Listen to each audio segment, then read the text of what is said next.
Hey, what's up YouTube? King James here. With the new season of Warzone moving into Cold War, we got a whole bunch of new guns. And one of the favorite new guns that's making a lot of noise and a lot of people are using it right now is the Mac-10. Man, this thing rips. You really need to try it. And I've got a loadout for you to give it a shot. So let's check it out.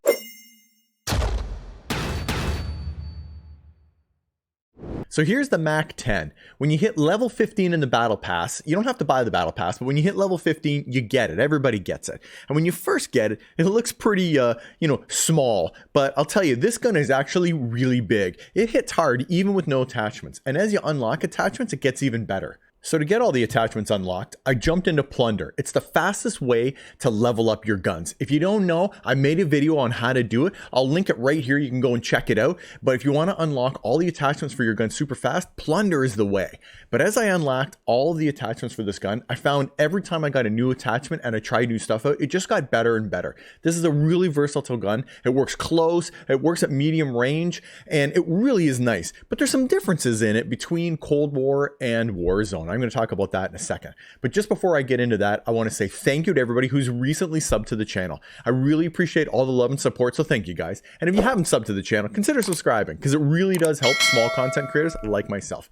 All right, let me show you a little gameplay of me using it and then some of the differences from Cold War and then Modern Warfare, and then I'll show you my build. So this is pretty well the first time that I started using it, and this is in Resurgent Trios, and I was really surprised with how quickly I could take guys down with it. You know, it really has a fast time to kill, and it's super smooth and accurate, and I never felt like I was, disadvantaged. This guy popped in here with the R9-0, and I still managed to down him. Do we finally have something that can counter the R9-0? I don't know. This is the floor loot version. Even the floor loot version really works nice. So had no issues with it at all. But here's the difference. When I jumped into Cold War, I noticed when I started shooting, you watch, the vertical recoil on this thing is terrible in Cold War. Here's a slow-mo. Look at that.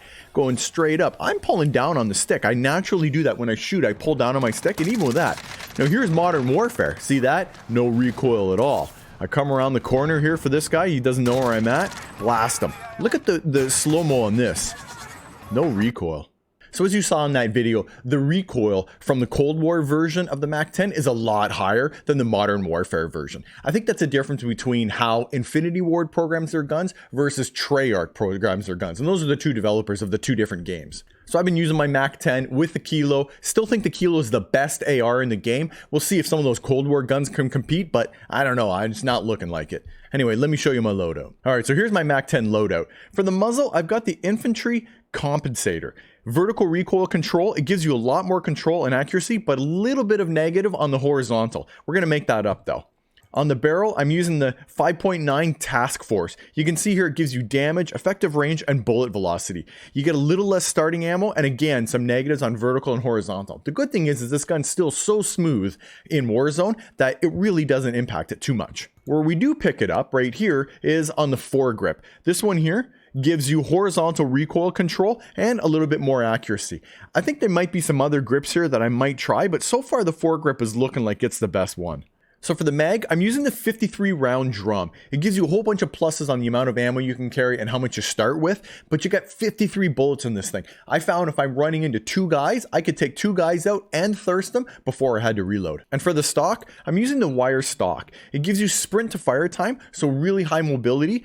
This gun you can run super fast with, which is great, and it shoots super fast and smooth. So when you're in close quarters, like in the new game mode Resurgence Trios, this thing works really well in all those buildings that everybody seems to be hiding in. All right, guys, there's my Mac-10. This is an early version of it. I might update this video later on if we find some other attachments that work better, but for now, this has been the best that I've been able to put together, and it works so good. I've been getting lots of kills with it.